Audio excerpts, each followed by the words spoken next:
Fahrenheit. Feel the heat. The morning began politely. The weather app said 82 degrees Fahrenheit, sunny. Windows open. Coffee brewed. Birds made their usual irritating optimism. Nothing warned anyone that the day had already slipped its leash. By 9:17 a.m., the temperature hit 96 degrees Fahrenheit. People noticed, but only the way you notice an inconvenience.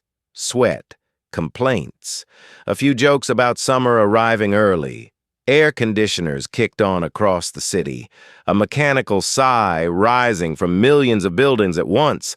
By 10:04 a.m., it crossed 103 degrees Fahrenheit. Phones buzzed with heat advisories.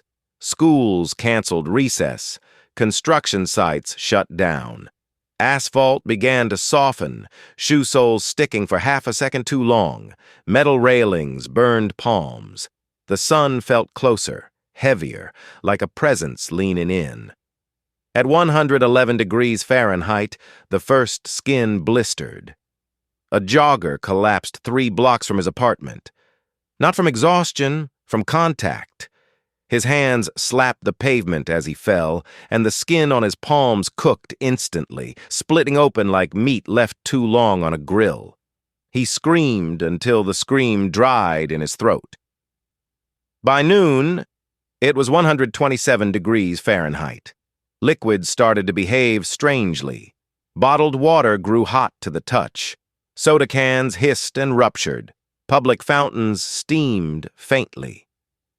Somewhere downtown, a city bus stalled, its engine overheated, fuel vaporized, and the driver clawed at the doors while the steering wheel branded his hands with its texture. The sun no longer shone. It pressed. At 138 degrees Fahrenheit, skin no longer needed time to burn. It reacted immediately. People learned quickly not to fall.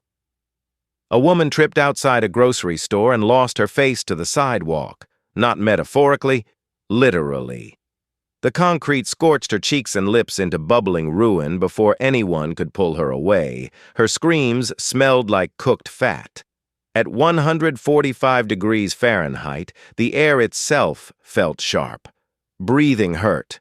Lungs burned from the inside as if inhaling invisible embers. Birds fell from the sky mid-flight, wings locked, hitting the ground already stiff. Emergency broadcasts stuttered and died as power grids failed. Air conditioners became ovens. Elevators trapped people in metal boxes that slowly roasted them alive. Some tried filling bathtubs, only to watch the water grow cloudy, then steam, then roll into a boil.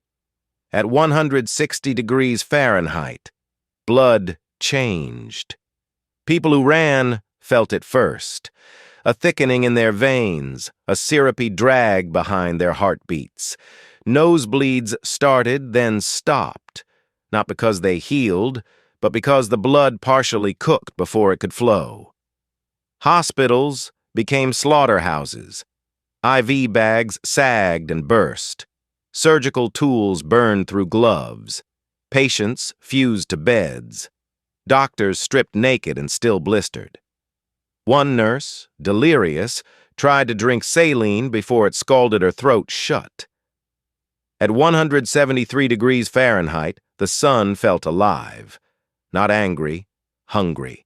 Shadows vanished. Everything was equally exposed. Cars became coffins. Tires melted into black puddles. Gasoline ignited without flame. Cars exploding silently, pressure tearing metal apart as if peeled by invisible hands. People hid underground, in basements, subways, storm drains. Some survived minutes longer. Some didn't. Concrete radiated heat like a furnace wall. Rats boiled in place. Pipes screamed as water inside them flashed to steam and burst, flaying anyone nearby with shrapnel and scalding vapor. At 190 degrees Fahrenheit, flesh began to fail structurally. Skin slid, muscle separated. Eyes clouded white in seconds, then collapsed inward like overcooked eggs. The smell was everywhere. Sweet, greasy, undeniable. Humanity smelled like dinner. At 203 degrees Fahrenheit, screams stopped. Not because no one was alive, but because vocal cords cannot function once cooked. Survivors made wet animal sounds through blistered mouths, crawling blindly, hands leaving pieces of themselves behind.